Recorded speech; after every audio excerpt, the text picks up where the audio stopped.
Ang Stage 3 ng Tour of Luzon ay may habang 145 kilometers na dumaan sa mga bayan ng Capas, Concepcion, La Paz, Zaragoza, Bagong Buhay at umahon sa kabundukan ng Laur. Maaga pa lang ay mainit na ang laban nang kumawala sa main group sila national champion natin na si Ronilan Kita at Mervin Corpus ng 7-Eleven. Nandito rin sila Junray Navarra at Dave Cangayaw ng Standard Insurance. Siyempre nandito rin sila Dave Montemayor at Mark Ryan Lago ng Go for Gold. Hindi rin nagpaiwan ang best young rider jersey wearer natin na si Sumiso Basalan. Nandito rin si John Paul Loretta at Olsen.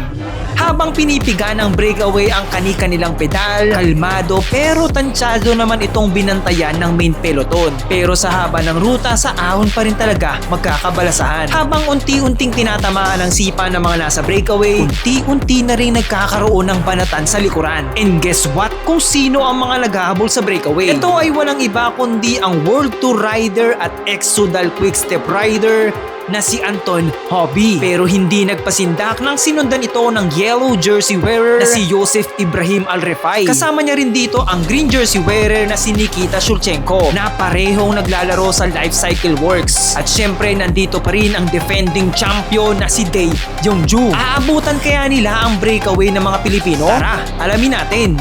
Hindi pa man nakaabot sa breakaway, minalas na agad itong si Ibrahim nang sumemplang ito at maiwan ng mga kasama niya. Tinig advantage naman agad ito ni Anton Hobby nang umatake ito pero sinundan agad rin naman ito ni Nikita hanggang naabutan na nga nila ang mga Pilipino na sa unahan ng karera. At sa pagkakataon na to, nag-aamuyan na sila dahil mauuwi nga ito sa isang makapulikat na bunch sprint. Pero bago natin tingnan yan, ang mga nasa breakaway ay tatlong 7-Eleven rider na. Sina Anton Hobby, Mervin Corpus at Ronilan Kita. Dalawang Go for Gold naman ang nandito na sila Mark Ryan Lago at Dave Cangayaw. Nandito pa rin ang best young rider na si Sumiso Basalan, Standard Insurance rider na si Dave Cangayaw at Shomcha ng Soul Cycling Team. Sino kaya ang unang magtataas na kamay sa finish line? Last 200 meter, unang nabuo ang lead out team ng 7-Eleven sa pangungunan ni Ronilan Kita. Sinundan naman ito ni Anton Hobby na sinusundan naman ni Anton Hobby. Pero ang sprinter nila ay napunta sa likuran na si Mervin Corpus. Pero hindi nila alam sa likod ni Hobby nag-aabang lamang ang duo ng Go for Gold. Pinangunahan ito ni Mark Ryan Lago.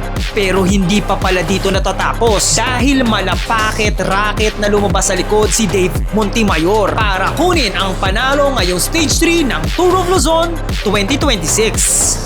After na makapigil hinangang stage, nagkaroon ng balasahan sa individual general classification. Si Nikita Shulchenko ng Life Cycle Works na ang magsusuot ng yellow jersey. Parehong purple jersey naman bilang stage winner at sprinter green jersey naman ang sinuot ni Dave Montemayor. At nangunguna pa rin sa King of the Mountain classification at best young rider si Joseph Ibrahim Alrefai at most combative rider naman si Mervin Corpus.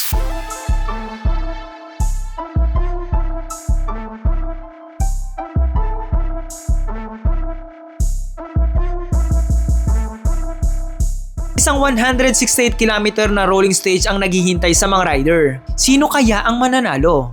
Comment nyo na sa ibaba.